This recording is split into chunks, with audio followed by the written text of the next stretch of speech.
Allahumma salli wa sallim ala sayyidina Muhammadin wa ala ali sayyidina Muhammad. Bismillahirrahmanirrahim. Qala musannif wa syarihu rahimallahu ta'ala wa nafa'ana bi ulumihim fid dharaini amin. Rabbi ishrah li sadri wa yassir li amri wahlul 'uqdatam min lisani yafqahu qawli. Bismillahirrahmanirrahim. Faslun bima yubtilu as-sholata. Fasal menerangkan tentang sesuatu yang membatalkan sholat. Kama qala walladzi yubtilu sholata, seperti yang telah dikatakan oleh musannif pengarang kitab, walladzi yubtilu sholata, sesuatu yang membatalkan sholat, ahada asyara syai'an, yaitu ada 11 perkara. Perkara ini, 11 perkara ini adalah sesuatu yang membatalkan ketika kita sholat. Al-awalu, yang pertama, sesuatu yang membatalkan ketika kita sholat, al-kalamu, ainutku bi kalamil basyari, yaitu berbicara atau mengucapkan atau ngomong sesuatu dengan ucapannya manusia, bilughatil arabi au bi ghairiha, dengan bahasa Arab ataupun dengan selain bahasa Arab. Jadi sesuatu yang membatalkan sholat yang pertama adalah berbicara, ngomong dengan bahasa Arab ataupun bahasa selain Arab. Biharfaini fa'aksaro, dengan 2 huruf atau lebih, terdiri dari 2 huruf atau lebih.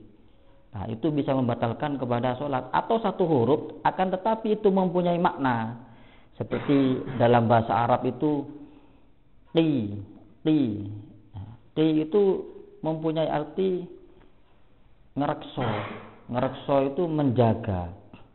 Nah, itu membatalkan, padahal itu adalah huruf qaf, hurufnya 1, akan tetapi itu mempunyai arti, maka itu membatalkan kepada sholat. Jadi intinya adalah meskipun 1 huruf akan tetapi mempunyai arti, bisa difaham, maka itu membatalkan kepada sholat. Itu membatalkan kepada sholat. Misal kita sholat, enak-enak sholat, Allahu Akbar, kita ngomong itu kan terdiri dari 2 huruf, E dan M. Nah, itu membatalkan kepada sholat meskipun bukan dari bahasa Arab.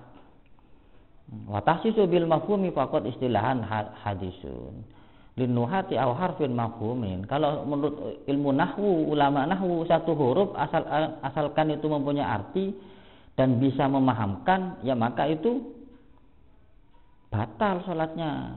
Kalau menurut hadis itu berarti sesuatu yang bisa memahamkan meskipun tidak terdiri dari huruf, apapun pokoknya bisa itu memahamkan seseorang, maka itu adalah batal. Amdan, dengan sengaja, berbicara dengan sengaja, terdiri dari 2 huruf atau lebih. 1 huruf pun kalau itu bisa memahamkan atau mempunyai arti, maka batal. Wa annahu bi sholati fala tabtulu bi qalil kalami nasiyan. Ketika orang itu berbicara akan tetapi lupa kalau dia dalam keadaan sholat, maka tidak batal. Fala tabtulu, maka sholatnya tidak batal. Au sabaqa ilahi lisanhu, atau terlanjur ngomong atau terpleset, lidahnya terpleset. Misal orang latah. Nah, orang latah. Nah, ada sesuatu jatuh dan dia latah, dia tidak sengaja ngomong. Nah, itu tidak apa-apa. Akan tetapi ketika orang-orang biasa yang bukan latah, maka hukumnya adalah membatalkan. Jadi berbicara yang bisa memberikan kepahaman, maka itu batal. Seperti bitar kita alumi wa tanahnuhi dehem. Nah, itu batal sholatnya. Kenapa? Karena terdiri dari 2 huruf. Nah, itu batal. Dan juga memahamkan. Waddohaki, juga tertawa. Wal bukai, orang menangis. Sholat, enak-enak sholat nangis. Nah, nangis, terserah nangisnya itu bentuknya apakah itu mengeluarkan suara atau cuma hanya begini saja, itu tetap membatalkan. Walau min khaufil akhirati, meskipun itu takut dengan adanya akhirat atau takut dengan siksa neraka. Semisal imamnya itu membaca Quran, yang di situ Quran itu menjelaskan tentang siksa-siksa kubur, tentang keberadaan kita ketika mati, dan dia nangis, mengerti artinya sampai dia menangis, maka batal. Wal anina, atau dia itu merintih atau sambat, aduh, ketika sholat kakinya sakit semisal, dia ngomong aduh atau merintih, nah maka batal sholatnya. Seperti itu, minal fami awal amfi, meskipun itu keluar dari mulut ataupun dari hidung, nah semisal begini, maka batal sholatnya. Jadi intinya sholat itu hanya khusus menghadap kepada Allah. Begitu, kita itu sholat menghadap kepada Allah, sudah tidak usah memikirkan urusan dunia kita, tidak usah memikirkan apa-apa. Intinya sholat itu adalah kita menggugurkan kewajiban. Ini kalau menurut fikih ya, sholat itu adalah menggugurkan kewajiban. Terlepas sholat kita diterima ataupun tidak, itu bukan urusan kita, itu adalah urusan Allah. Yang penting rukun-rukunnya dan syarat-syaratnya sudah dipenuhi, maka sudah kita sholat. Terlepas diterima ataupun tidak, itu bukan urusan kita. Karena khusyuk itu bukan termasuk fardu. Yang penting kita menggugurkan kewajiban kita, kita tidak punya tanggungan kepada Allah, ya sudah selesai. Seperti itu. Yang penting ketika kita tidak sholat, maka kita punya tanggungan sama Allah. Kita masih punya tanggungan sama Allah. Kita masih punya kewajiban sama Allah. Ketika kita sudah sholat, selesailah tanggung jawab kita, tanggungan kita selesai kepada Allah, ya sudah selesai. Nah, jadi intinya kalau sholat itu hanya khusus menghadap kepada Allah, jangan kita memikirkan yang lain, jangan kita ngomong sambat-sambat atau merintih, meskipun dia nangis karena ingat akhirat, maka tidak usah. Seperti itu. Jadi sholat Allahu Akbar ya sudah. Misal dia itu mau batuk, akan tetapi batuknya masih bisa ditahan, jangan dikeluarkan, karena itu bisa membatalkan kepada sholat. Seperti itu. Kecuali kalau sudah tidak bisa ditahan, maka tidak apa-apa. Nah, seperti itu. Wasani yang kedua, yang nomor kedua, minal asail lati tabtulus sholat. Nomor dua adalah sesuatu yang bisa membatalkan sholat adalah al-amalu alladzi laisa min jinsil sholati al-kasiru, yaitu melakukan sesuatu yang sesuatu itu bukan daripada gerakan sholat. Melakukan sesuatu yang sesuatu itu lebih dari 3 kali sampai ke atas, dan gerakan itu bukanlah gerakan ketika kita sholat. Seperti memakai pakaian, misal kita sholat, Allahu Akbar sholat, kancing baju kita lupa, tidak kita kancingkan. Nah, lalu tangan kita memakai kancing ini, maka itu batal sholatnya. Kenapa? Karena itu bergerak lebih dari 3 kali, dan mengancingkan baju ini adalah bukan termasuk gerakan dari sholat. Misal gatal, digaruk-garuk seperti ini, batal sholatnya karena dia bergerak 3 kali. Lebih dari 3 kali ataupun 3 kali, batasnya sampai 3 kali. Lah, misal kita gatal di leher, kita gatal, kita bergerak 1 kali, lah kita yang menggaruk cukup jari-jari kita cukup begini, maka tidak batal meskipun 1000 kali tidak masalah. Akan tetapi kita gerakkan semua anggota tangan ini yang membatalkan. Jadi Allahu Akbar ini 1 sudah bergerak. Nah, kita garuk lagi, kembali lagi 2, tidak masalah, tidak batal. Tapi kalau kita garuk lagi, batal, bukan karena menggaruk dengan jari kita, akan tetapi gerakan tangan kita inilah yang membatalkan sholat. Jadi bergerak sampai 3 kali atau lebih, itu hukumnya batal. Nah, semisal kita ada sholat soft pertama itu kita berada di soft nomor 2, dan soft pertama orangnya batal, lalu dia keluar. Untuk mengisi soft yang kosong, maka kita harus maju. Nah, caranya maju, jangan langsung bergerak 3 kali. Kalau bergerak 3 kali, batal kita sholatnya. Jadi bagaimana? Pertama, kaki kita sejajar, lalu yang pertama gerakkan ke depan, diam sejenak, lalu kita gerakkan yang satunya yang kiri. Nah, ketika kurang lagi, maju lagi, tapi diam sejenak, lalu kita gerakkan lagi sampai menempati tempat itu, maka tidak batal. Tapi kalau kita melangkah 1, 2, 3 begini, batal sholat kita. Gerakan kita itu terus menerus tanpa ada berhenti, maka batal. Ketika berhenti meskipun 10 kali tidak masalah. Itu saya kira bisa dipaham ya. Wasalisu al hadasu fa in hadasa qabla taslimati. Nah, yang ketiga adalah hadas, datangnya hadas. Ketika dia sholat, dia sudah wudhu, akan tetapi dia hadas tiba-tiba kentut, maka batal sholatnya. Dan kentut itu sebelum salam yang pertama. Ketika salam pertama, assalamualaikum warahmatullahi, selesai itu dia kentut, maka sholat sah. Kenapa? Karena salam pertama sudah selesai, salam yang kedua itu adalah sunnah. Salam pertama itu berarti bukti bahwa kita telah menyelesaikan sholat kita dengan adanya salam. Karena sholat itu adalah diawali dengan takbir dan diakhiri dengan salam. Salam yang pertama, salam yang kedua itu sunnah. Maka ketika batal tidak masalah. Nah, seperti itu. Batalat sholatuhu li butlani taharatihi bil ijma'. Ya sudah seperti itu. Warabi'u hudusun najasati. Yang nomor 4 adalah datangnya najis. Nah, kita sholat, enak-enak sholat, ada najis, kita terkena najis, maka batallah sholat kita. Enak-enak sholat, Allahu Akbar sholat, ada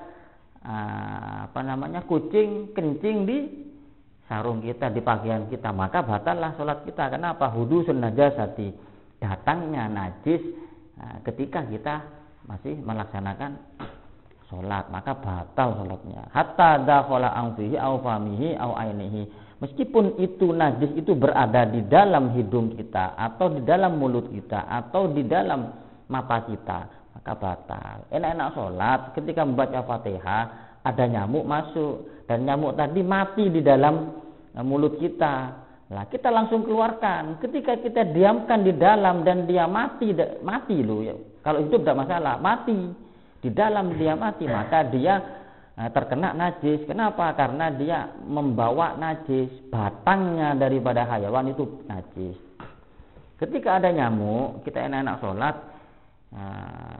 teman kita memukul tangan kita, yang tangan kita itu ada nyamuknya, dan nyamuk itu dipukul ada darahnya. Kalau darahnya itu tidak melebihi dari biji kacang, maka darahnya tidak najis. Akan tetapi yang jadi masalah batang atau batangnya daripada nyamuk tersebut, itulah yang najis.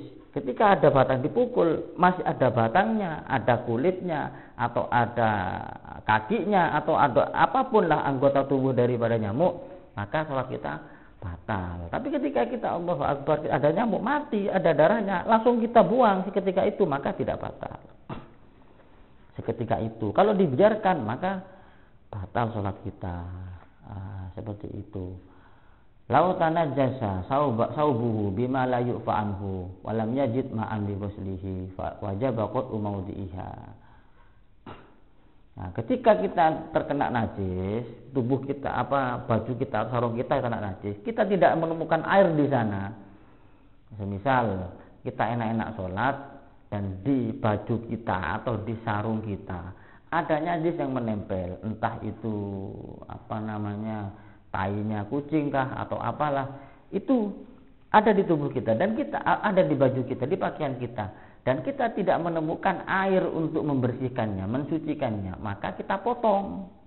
Kalau itu memang terpaksa kita jauh dari rumah dan kita berada di perjalanan yang kita tidak membawa baju lagi kecuali baju itu, maka kita potong, selesailah, maka najis sudah hilang.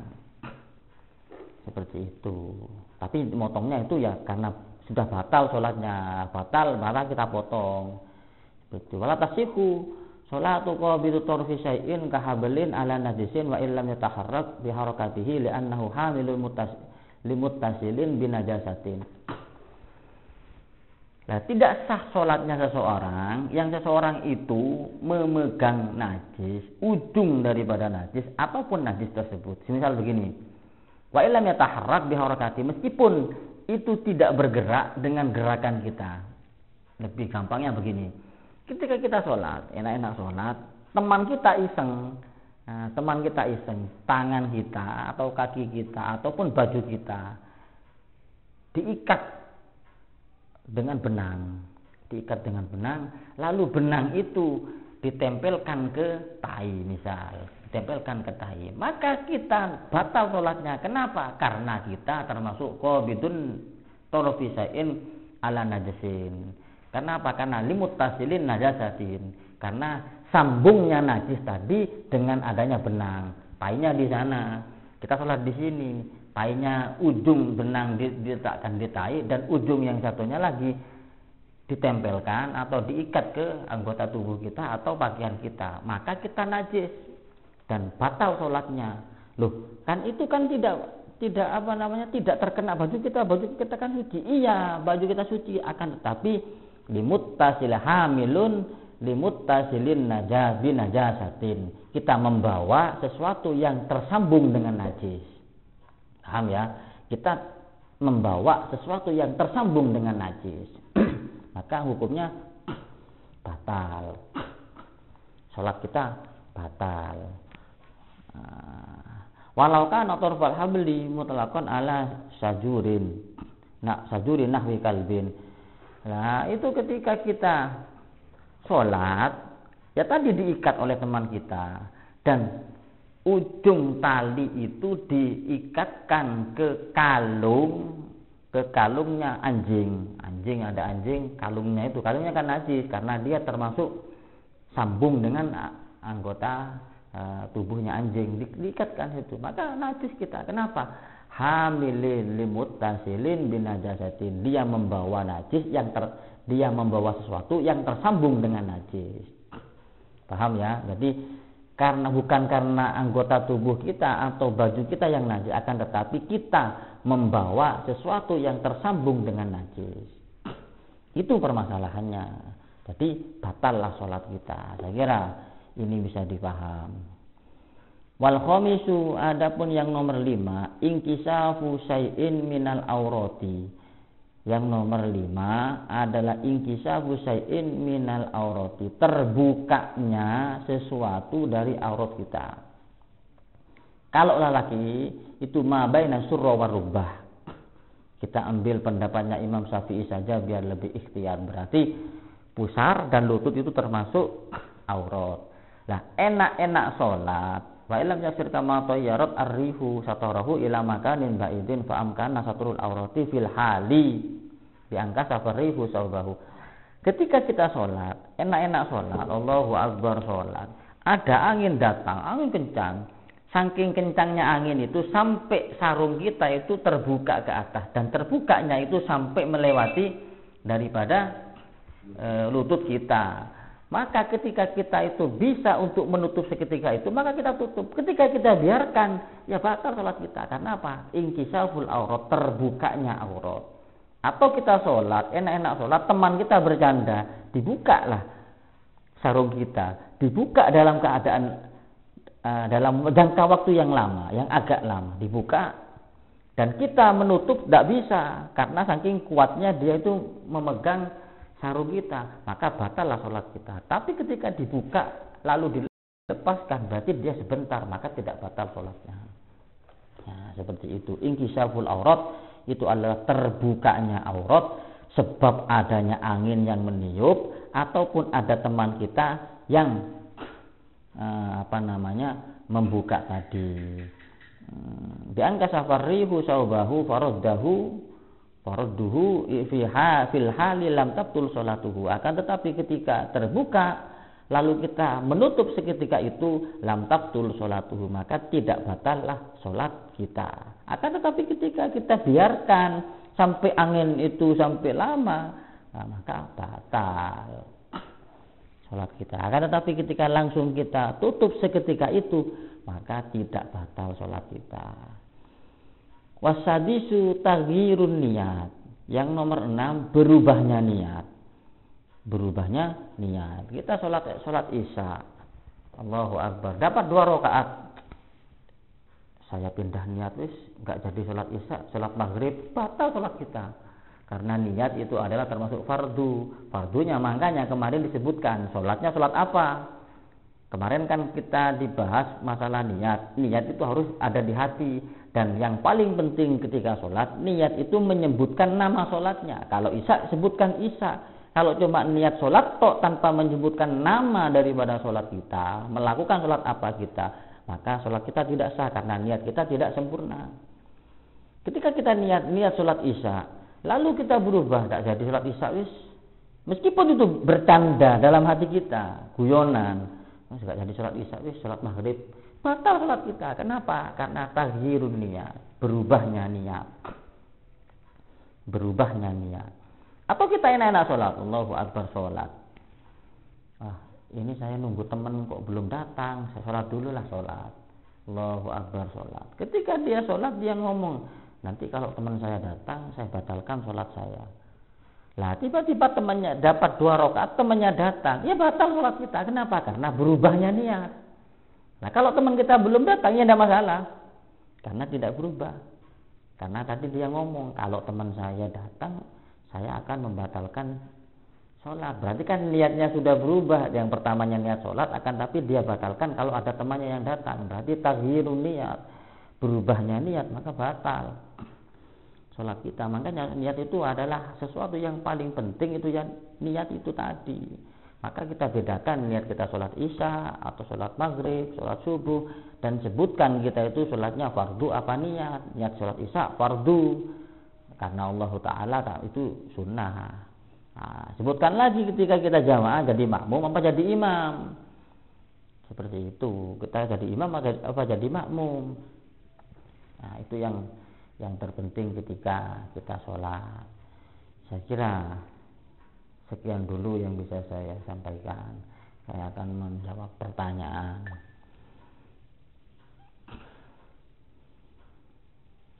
Ini pertanyaan, menurut sampean bagaimanakah hukumnya? Sekarang kan lagi musim di desa-desa, seseorang yang meminjam uang yang dengan riba atau bisa disebut dengan bank mekar. Bagaimana hukumnya? Bank mekar itu secara mutlak itu sudah haram. Bank mekar itu mutlak itu sudah haram. Kalau bank mekar itu sudah mutlak haram. Riba itu bagaimana ya? Riba itu fakullama zada fil ajal zada fil riba. Gampangnya begini, riba itu diharamkan karena riba itu memberatkan seseorang. Istilahnya itu kalau meminjam, kata-kata Roma Irama, yang miskin makin miskin, yang kaya makin kaya, itu loh. Zaman dahulu tuh riba itu begini, ada orang miskin pinjam kepada orang kaya sejumlah uang 100.000 atau 50.000. Dan dia pinjam itu untuk makan karena dia tidak punya uang dan tidak ada yang untuk dibuat makan, maka dia pinjam kepada orang sejumlah 200.000 atau 300.000 dibuat makan. Dan dia memberikan tempo bahwa 1 minggu akan membayar. Orang ini, kalau kamu harus membayar 1 minggu, kalau lebih dari 1 minggu, maka kamu akan dikenai denda sebesar 20.000. Seterusnya sampai setiap hari 20.000 dikalikan itu. Nah, ini kan memberatkan, istilahnya kan memeras. Nah, menyengsarakan orang, inilah riba yang diharamkan. Nah, sekarang bank mekar ini kan yang terjadi di masyarakat. Bank mekar itu tanpa syarat, tanpa jaminan, tanpa survei, orang mau pinjam 2 juta, 3 juta langsung dikasih tanpa adanya jaminan, cuman modal KTP tok kalau nggak salah. Itu KTP tok sudah dapat uang. Ini yang jadi masalah. Sama dengan tadi. Berarti kan dia itu pinjam uang bukan untuk usaha, akan tetapi untuk makan. Dan kenyataannya sekarang orang-orang yang pinjam bank mekar itu sambatan kabeh. Lah beda lagi kalau kita konteksnya ke bank resmi konvensional atau bank syariah. Lah kita jangan terlalu mengharam-haramkan bank-bank yang ada di Indonesia. Lah kenapa?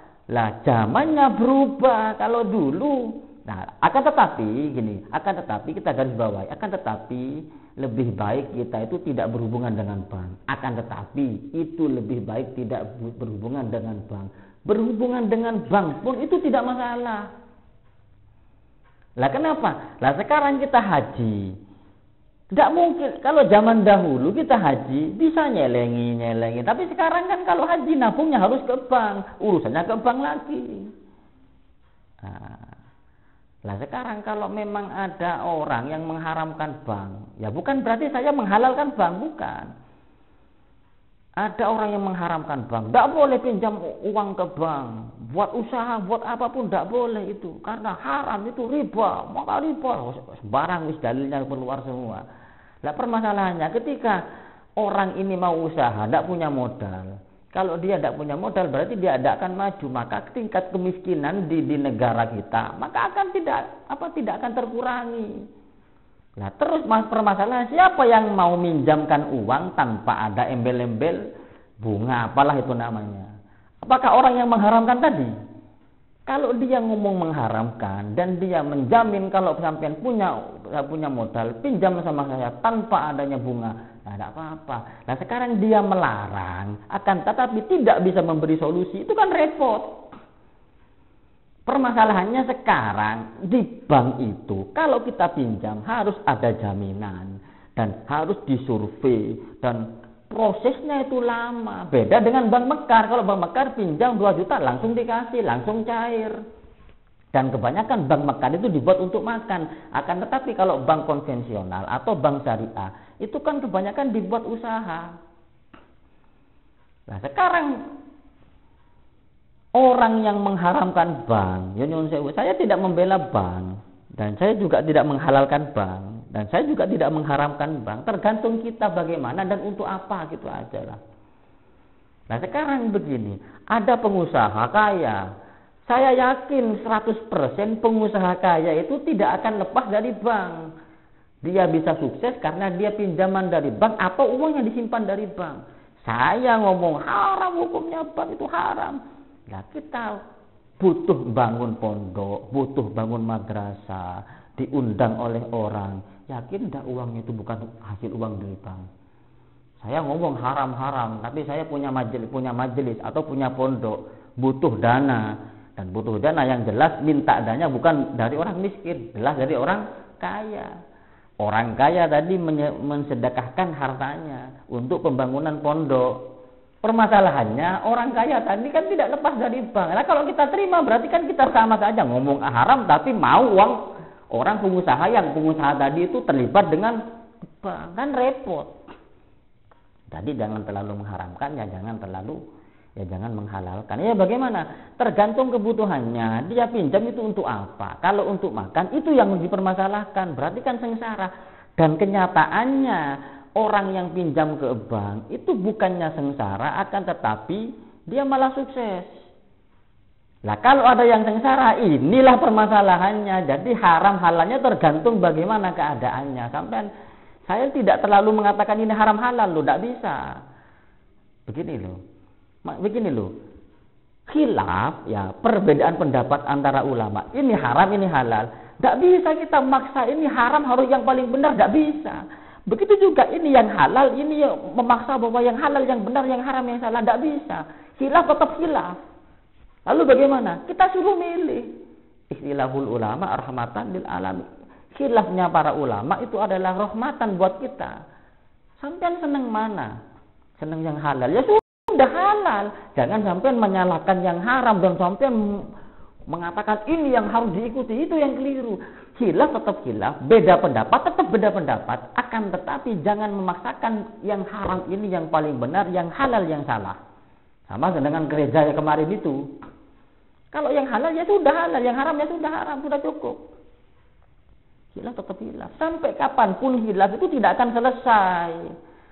Tidak akan selesai kita berada di hilaf terus. Makanya saya ngomong, kita itu terlalu banyak ngomong tapi sedikit yang mendengar. Terlalu banyak orang yang ngomong, sedikit yang mendengar. Nah, seperti itu. Jadi jangan kerja di bank. Kalau kerja di bank kamu tuh berhenti, kamu akan uang haram. Permasalahannya dia berhenti, akan banyak lagi orang yang kerja di bank. Dan negara ini butuh bank. Kalau tidak bank, ya bagaimana? Saya tidak mengerti masalah perbankan. Akan tetapi mustahil kita itu terlepas dari bank, itu mustahil. Sampai ngomong haram bank itu haram. Tapi beli HP, saya yakin perusahaan yang punya HP ini dia pasti pinjam dari bank. Permasalahannya kita beli ini, berarti kan kita bagaimana? Dan uang yang kita belikan akan dia bayarkan untuk membayar angsuran bank berikut bunganya. Kita pikir cerdas. Terus bagaimana? Ya sudah, ini dari dulu ya khilaf. Makanya ketika itu pinjaman tadi menyengsarakan, sampai menyengsarakan, memeras, maka itulah yang jadi haram. Dengan mudahnya bank mekar itu meminjamkan uang 10 juta, 2 juta, 3 juta tanpa ada jaminan. Berarti kan orang yang rumahnya peot saja bisa pinjam ke sini, sedangkan di bank-bank konvensional orang yang rumahnya peot tidak mungkin bisa pinjam ke sini. Berarti intinya orang yang bisa pinjam ke bank itu berarti orang-orang yang kaya, orang-orang yang mampu membayar. Saya tidak akan menjelaskan ini apakah halal haram, sampean pikir sendiri wis. Karena kalau saya mengomongkan halal ya tetap saya salah. Saya mau ngomongkan haram, ya kita akan diprotes oleh orang se-Indonesia. Karena apa? Kita nggak akan terlepas dari bank kok.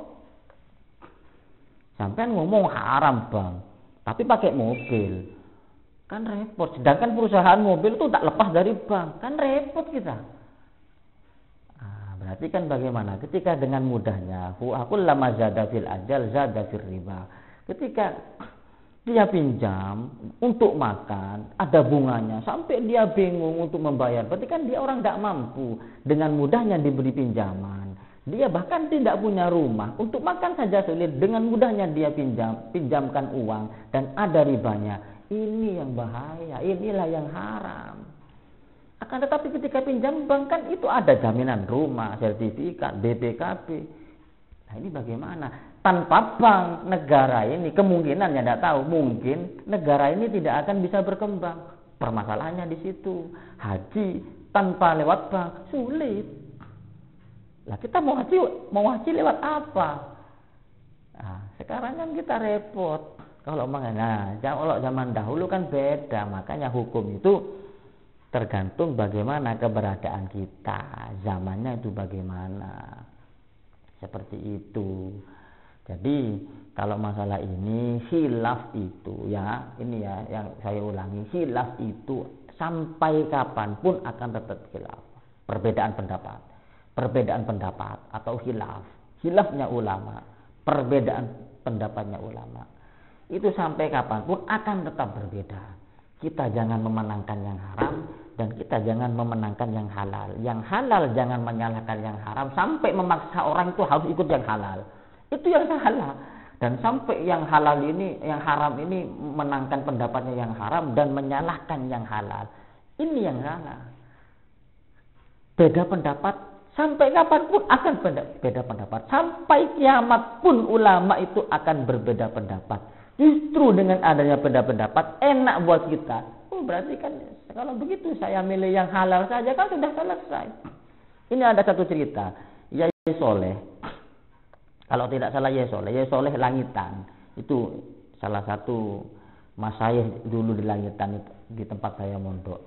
Ada Yai Soleh Langitan, ada Yai Soleh Gresik, Bunga kalau tidak salah. Yai Soleh Langitan ini menghalalkan belut. Kalau yang Yai Soleh Gresik ini mengharamkan belut. Wis. Beliau ini sama-sama orang alim, kita tidak boleh menyalahkan yang mengharamkan, tidak boleh menyalahkan yang menghalalkan, tidak bisa. Nah, suatu ketika perdebatan terjadi, sama-sama punya dasarnya. Suatu ketika perdebatan terjadi, Yai Soleh Langitan ini mengirim tulisan bahwa ini adalah halal karena ini begini-begini, dalilnya ini, dalilnya di kitab ini seperti ini. Mengutus santri untuk pergi ke Gresik, dari Tuban ke Gresik. Yang Kiai Soleh ini mengutus santri juga pada hari yang sama, namanya sama-sama soleh. Salah satunya mengatakan halal, yang satu mengatakan haram. Nah, halal, namanya sama-sama soleh, yang dipermasalahkan adalah ikan belut. Sama-sama mengirim santri pada hari jam yang sama. Wis, santri berangkat untuk mengirimkan, ini loh dalilnya kalau halal, ini loh dalilnya kalau haram. Tapi beliau ketika ketemu ya biasa, tapi beda pendapat ya tetap beda. Nah, jalanlah suatu ketika jalan. Ketemu di jalan, loh, sampean mau kemana? Oh, saya mau ke Gresik. Mau apa? Mau ngantarkan surat dari Yai Soleh untuk Yai Soleh Gresik. Oh, sama. Saya santrinya, saya disuruh. Nah, ini Allah yang ngatur, tidak ada yang kebetulan. Saya disuruh Yai Soleh Gresik untuk ngantar surat ini ke Yai Soleh Tuban, Yai Soleh Langitan. Oh, ya sudah, kalau begitu, tidak usah wis, sampean tidak usah ke sana, saya tidak usah ke sana, kita tukar suratnya. Ditukar suratnya. Ketika santri ini sampai di Gresik dan sampai di Langitan, Yai Soleh sama-sama wafat. Saya tanya, kalau sama-sama wafat ini, kira-kira pendapat siapa yang menang? Tidak ada yang menang. Siapa yang benar? Tidak ada yang benar. Semisal Yai Soleh Langitan yang hidup, sudahlah, fatwa halal itu sudah mutlak. Karena yang ini sudah wafat, tidak bisa dia mau berdebat. Semisal Yai Soleh Langitan yang wafat, maka Yai Soleh ini yang haram ini yang menang. Kenapa? Karena dia mau mengeluarkan fatwa haram, tidak ada yang membantah. Ini sama-sama wafat, namanya sama-sama soleh, wafatnya sama, memperdebatkan masalah belut. Berarti bagaimana? Ini adalah bukti bahwa khilafiyah itu tidak bisa dipaksakan. Allah Maha Adil. Maka diambillah kedua-duanya agar ada fatwa halal dan haram. Tinggal sampean suka apa enggak ikan belut? Saya suka, ya sudah makan. Saya tidak suka ikan belut karena kalau saya makan itu pusing. Ya sudah jangan makan. Anggaplah itu haram. Beres. Nah, kita itu kan sering ada di masalah khilafiyah. Tapi kalau masalah bank mekar itu sudah mutlak, itu haram. Karena dengan mudahnya dia pinjam tanpa ada jaminan, tanpa adanya survei, tanpa adanya apa-apa, tanpa ada syarat ketentuan, dia harus membayar dan dengan mudahnya, dan dia buat makan ketika bayar dia bingung. Tapi kalau bank ini dia kan ada jaminan dan jelas dibuat untuk usaha. Kalau dibuat makan sampean meskipun jaminannya itu mobil Alphard, tapi kalau sampean itu untuk makan, saya yakin tidak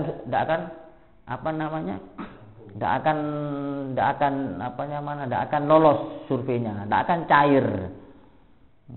Saya tidak akan cari. Pasti ditanya usahanya apa, ini bagaimana, jelas itu. Karena ketika ditanya seperti itu berarti dia dianggap mampu untuk membayar. Mampu inilah yang menjadi alasannya. Kalau ini kan tidak mampu, yang penting dia mau hutang dia bayar, tidak tahu itu. Akhirnya ketika ditagih dia tuh ribut, adu mulut, jotosan. Lah, ini kan yang jadi masalah.